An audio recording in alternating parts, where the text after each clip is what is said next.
In this example here, this is a practice problem. We've got a 10-gram pebble placed in a slingshot with a spring constant of 200 newtons per meter, and it's stretched back to half a meter, or stretched back by half a meter. If it was shot horizontally, what would the maximum velocity be? If it was shot straight up, what is the maximum height that the pebble will reach, or at least above the release point? Okay, so we've got kind of two situations. We might call this A and B. That would be B, this would be A.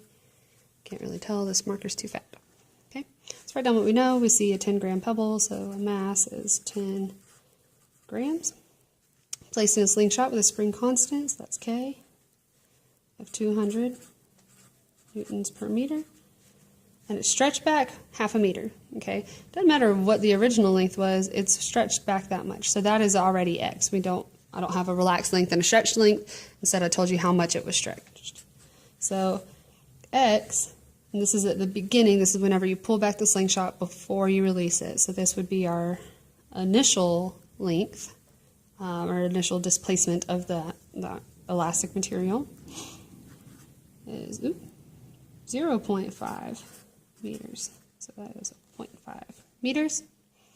We want to know if it was shot horizontally what the maximum, so in part A, what's the maximum velocity. Okay. When you hold it back, is it moving? The answer would be no. So does it have an initial speed? No. That's when the slingshot is cocked and has not been shot yet. Okay. In part A, we're looking for what its final speed would be. Okay. And it says if it's shot horizontally. If it's shot horizontally, then that means that my initial height must equal my final height. And if there's no difference there, really the gravitational potential energy won't matter. But also, you could say if I shot it horizontally at this level, could be my arbitrary 0 point, so PEG would be 0. So if you would like to go ahead and substitute 0 for both values, that is fine. So I'm just going to write over here HI would be equal to HF. Okay, which for my purposes, I'm just going to call 0. Okay, that way we can also show it with the math. Okay, again, you can look at the equations that you're given. You got kinetic energy, gravitational potential, elastic potential, and the conservation of mechanical energy. Okay, in this problem, we see that we are dealing with elastic potential energy. Something is moving, so we're dealing with kinetic energy. But in part A, we're not going to be dealing with potential energy. There's no change in height. Okay, so if I were to, expand this equation a little bit, so I've got my initial mechanical energy is equal to my final. Okay, I've got my initial kinetic energy plus my initial gravitational potential plus my initial elastic potential, I transpose those, hold on, is equal to my final of each of those terms.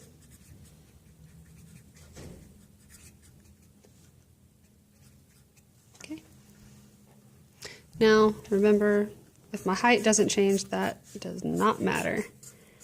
So no gravitational potential. Okay. So I'm left with initial kinetic plus initial elastic potential is equal to final kinetic plus final elastic potential. I can expand this. That's going to be, let's go ahead and just show you where I'm getting those from. It's going to be 1/2 mvi squared plus mghi,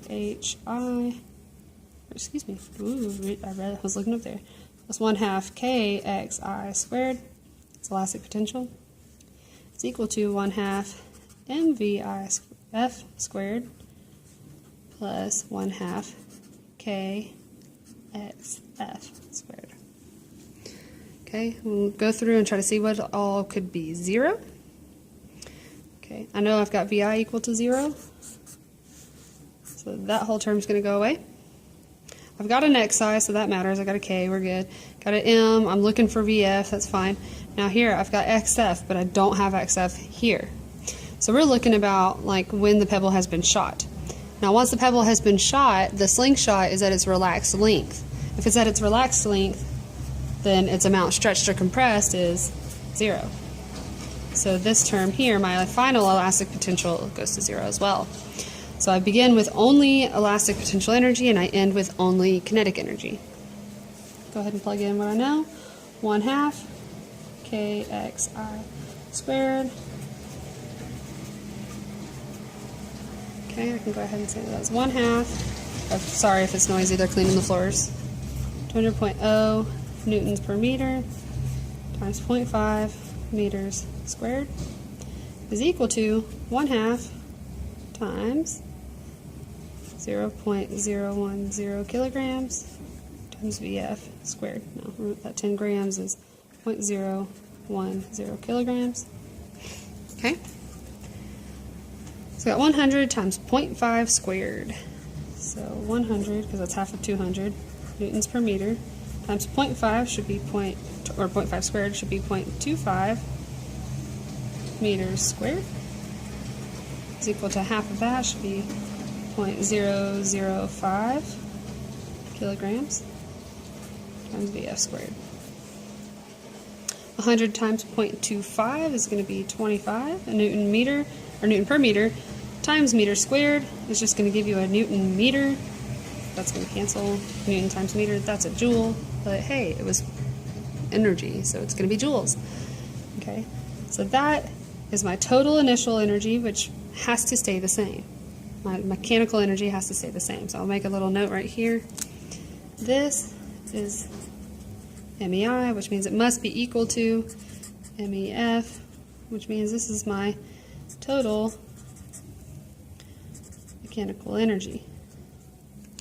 Okay, that must remain constant. So 25 joules is equal to 0.005 kilogram VF squared. Divide both sides by 0.005 kilograms. Okay, a joule divided by a kilogram, it gives you meters squared per second squared. Okay, 25 divided by 0.005 gives you 5,000. That's VF squared. Square root of both sides will lead to you getting a final speed about 71 meters per second. Okay, so if I shoot the slingshot horizontally, like the problem asked originally, you would end up getting a final speed of 71 meters per second. So that's a pretty powerful slingshot. Okay, we're not done though. We're going to change the scenario. So we're going to say that we're going to cock it exactly the same, but instead of shooting it horizontally, we're going to turn it and shoot it up vertically. Okay, so this might change some of our information. Let me get a blank piece of paper real quick. Okay, so I'm going to just rewrite everything that we know. So we know this is for part B. We've got a mass of 0.010 kilograms. I went ahead and converted that. Okay, got a spring constant of 200 newtons per meter. Got an initial stretch or compress, in this case stretch, of 0.5 meter. Okay, once we release it again, the final stretch is nothing. Okay, initially it's not moving while it's cocked. We're looking for, or we could look at like VF. Okay, we'll come back to that in just a second. Okay, if we're shooting it straight up, it will change its height. We might call the spot that we're releasing it from HI as 0. That's our arbitrary 0 level. So let's say I'm standing here and I shoot it straight up from here. I'm going to call this 0, and once it reaches its maximum point and starts to fall back down, I'm going to call that HF, and that's what we're looking for. Okay, so in order to find what VF would be, you have to kind of take into account what happens to an object's speed while it is being thrown up vertically. Okay, so we'll go ahead and say that. Also, it kind of tells you to set that as 0, 0. Alright, so when an object is moving up, it starts to slow down speed-wise, and it has to stop to change directions and come back. So at this highest point, okay, maximum height, this highest point, the object has no speed because it is turning around. So VF is also 0. Okay. If we take MEI equal to MEF. Okay, and expand it, we can see that KEI plus PEGI plus PEEI is equal to KF plus PEGF plus PEEF. Okay. All right. Now, you could kind of refer back to part A to make this a little simpler, okay, or easier on yourself. All right. You're not changing the way that it's cocked. You're not changing its initial conditions. Okay, so there's no KEI, there's no PEGI. You're left with only elastic potential energy at first, and that's just because it's cocked, it's still, and it is at the 0 point. Okay, so you could go ahead and see that these two terms are nothing. Okay, now if you want some reassurance, you can look back at your equations or at the expanded form if you want to write it out. Okay, KEI would be 1/2 MVI squared. Well, look, VI is 0, so that's 0. My gravitational potential energy at first, okay, is also going to be 0, because to make this initial, it's going to be mass times gravity times HI, which would be 0. So both terms go to 0. Okay? So we know that that's going to be elastic potential energy at first is going to be equal to my final kinetic. Oh, wait. My speed at the top is also 0. Okay, so let's get rid of that. All right, it's going to be equal to my final gravitational potential energy plus PEEF. Okay, so once it's shot up, there's nothing being stretched or compressed, but we also have kind of noted that too and said that at the end x would be 0, so this whole term also goes away because our xf is 0. So here I've got only elastic potential energy, now turning into only gravitational potential energy. Okay, 1/2 kxi squared is equal to mghi. Now we could go ahead and plug in all of our information, but you already figured that out in part A, right? You already did the math, and you got 25 joules. Well, we said that that's MEI, that's our initial mechanical energy, and if we're not changing the way it's shot, we're only changing the direction it's shot, this value still holds. Okay, so instead of plugging in information, I'm just going to go ahead and write 25 joules because I've already done the work in part A. Now, if you want to do the work on your own, you should get 25 joules. So now 25 joules should be equal to my mass times gravity times HI. So my mass is 0.010 kilograms times 9.81 meters per second squared times HI.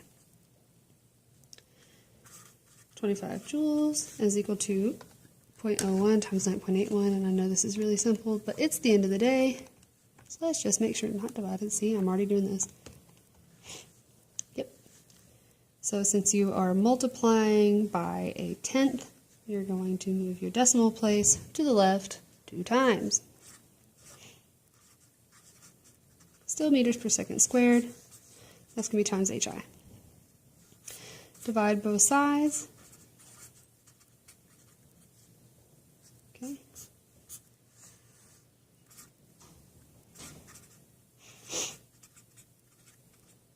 Meters per second squared. A joule divided by a meters per second squared. Ooh, it's a kilogram meters per second squared. Kilogram. I was like, that doesn't work. Kilogram times meters per second squared. Okay, that's going to leave you with just meters, but see, look, if you've got a joule, which is a kilogram meters squared per second squared, and you divide it, go ahead and multiply by the reciprocal. You see your second squared cancel, your kilograms cancel, and one of the meters cancel, you're left with just meters. Okay, so we see HI is equal to some number of meters. Oh, that's a good unit for height. Let's go ahead and take 25 and divide it by that answer.